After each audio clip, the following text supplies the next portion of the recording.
Alright guys, welcome back. My name's Brandon Jordan once again. This is my persuasive speech, so speech number 4.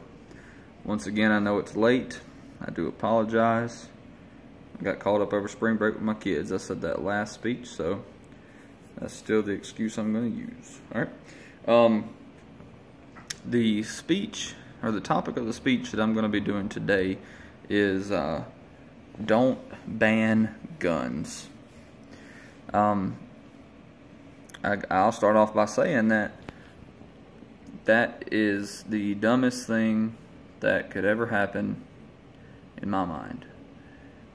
When, or I'll get to that later, never mind. The government has no right to take our guns, to try to ban our guns, to limit anything dealing with our guns.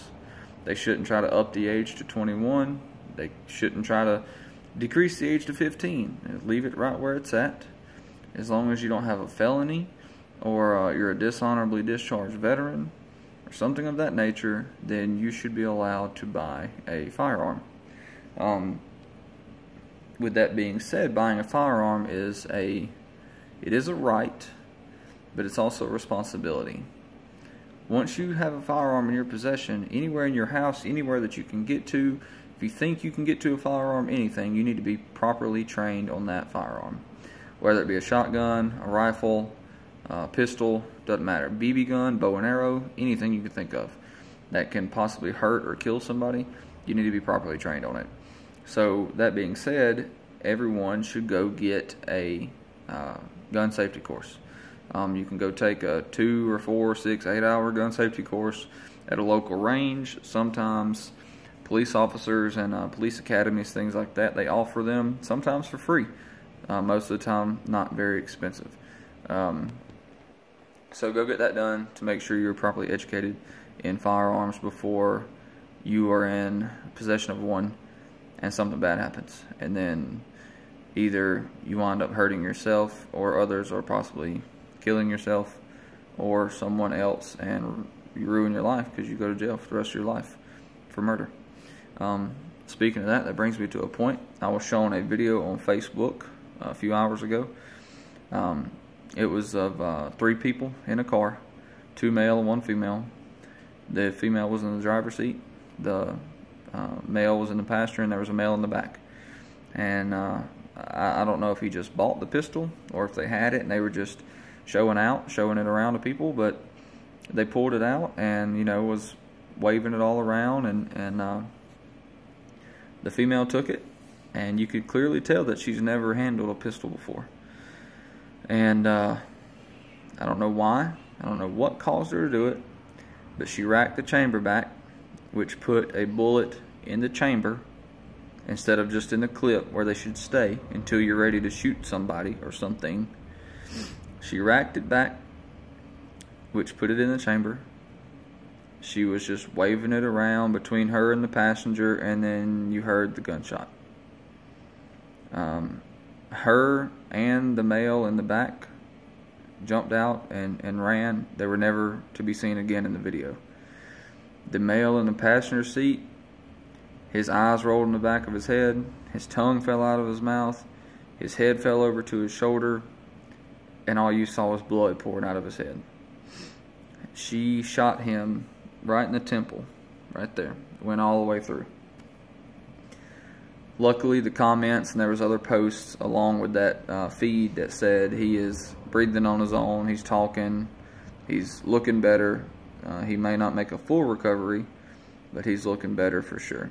But moral of the story is, don't take a pistol out of its holder or its case or whatever you have it in until you are ready to use it. They should have never had it. They weren't properly trained, and that young man could have easily lost his life. And that female is in jail now. She's arrested for attempted murder.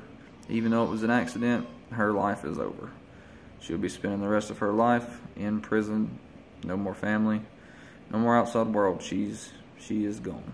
So just the things I'd like to hit on is I'd rather sit by an elderly gentleman with a pistol on his hip than a group of MMA fighters without pistols. That's just simple. It is a scare tactic sometimes. If something bad is about to happen and someone sees a pistol, they decide not to do it. Shooting up a restaurant, a school, anywhere, robbing a store, anything like that. If they see someone with a pistol, it might just change their mind and save someone's lives. So I do believe in open carry so people can see that you are not scared to take the responsibility and protect innocent people around here. If you think back to what I said about the government taking our guns, when you think back in history, when Hitler did this, millions of people were led to the gas chambers and killed. He took away the right to defend themselves. He took away their pride. They became scared, didn't know anything else to do but to listen, and they were murdered. That's a big thing for me.